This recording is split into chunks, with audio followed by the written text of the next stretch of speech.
আমি আপনাদের বন্ধু মিতালি। আমার কুকিং ল্যাবে আপনাদের স্বাগত। একটা নতুন খাবারের সঙ্গে পরিচয় করাবো। আজকে আমি আড় মাছের মাথা দিয়ে লাউয়ের শুক্তো করে দেখাবো।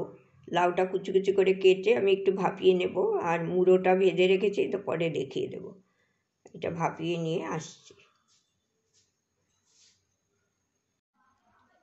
কড়াইতে আমি তেল দিয়ে দিয়েছি, লাউটাও ভাপিয়ে নিয়েছি, আর এতে ফোড়ন দেব আর রাঁধুনি আর একটা তেজপাতা ফোড়ন দেবো, অল্প একটু রাঁধুনি দেবো, হাফ চামচ। আর এইখানে আদা বাটা আছে, আদা বাটা দিয়ে হবে, হলুদ দেবো আপনাদের পরপর। এইবার আমি রাঁধুনিটা ফোড়ন দিয়ে দিচ্ছি।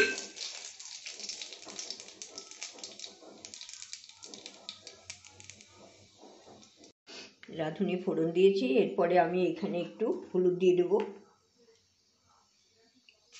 হলুদ দিয়ে আমি আদা বাটাটা দিয়ে দেবো, নাহলে আদাটা খুব ছিটকে যায়, তো সেই জন্য আমি অল্প একটু হলুদ আগে দিয়ে দিলাম, নাড়িয়ে দিলাম। আর একটু হলুদ দিলাম আমি সামান্য, আর এর মধ্যে আমি একটু সামান্য হাফ চামচ জিরে গুঁড়ো দিলাম, হাফ চামচ ধনে গুঁড়ো দিলাম। আপনারা নাও দিতে পারেন, তাতে অসুবিধে নেই কিছু।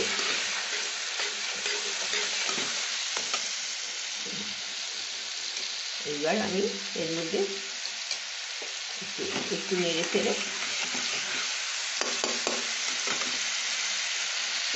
লাউ, সিদ্ধ লাউটা, ভাপানো লাউটা দিয়ে দিই।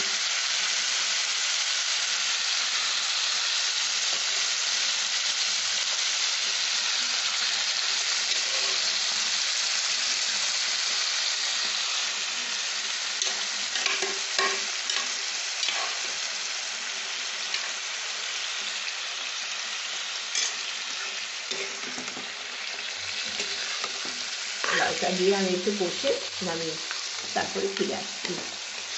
একটু কষতে হবে।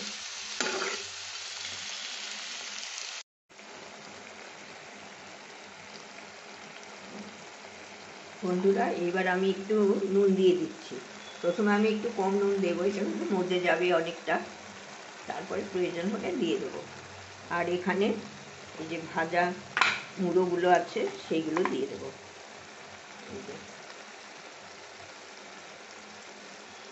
আর মাছের মুড়োগুলো ভেজে রেখে দিয়েছিলাম, সেগুলো দিয়ে দিচ্ছি।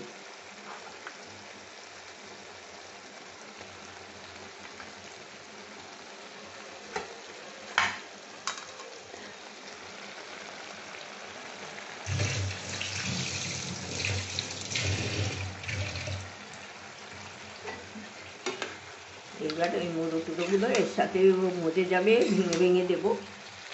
একটু ঢাকা দিয়ে এখন রেখে দেবো কিছুক্ষণ। লাউটা ভাপানো আছে, খুব সময় লাগবে না, আপনারা এমনিও করতে পারেন। আমি একটু ভাপিয়ে নিলাম।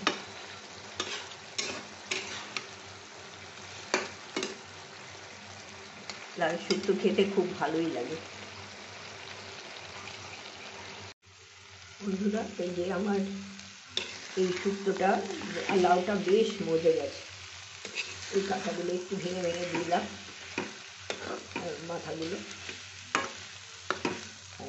বেশ ঘন হয়ে গেছে। এখন নুনটাও ঠিকই আছে, আর নুন দিতে হয়নি, যেটুকু আগে দিয়েছিলাম সেইভাবে। এটা হয়ে গেল। এবার স্ট্যান্ডিং টাইমে রেখে দেবো, রেখে তারপরে পরিবেশন করব।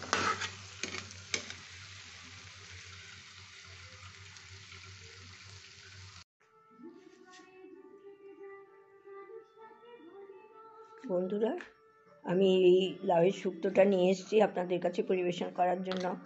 এটা প্রথম পাতে গরম ভাতে খুবই ভালো লাগবে। শুক্তো তো আমরা প্রথমেই খাই, খেতে খুব সুস্বাদু হয়।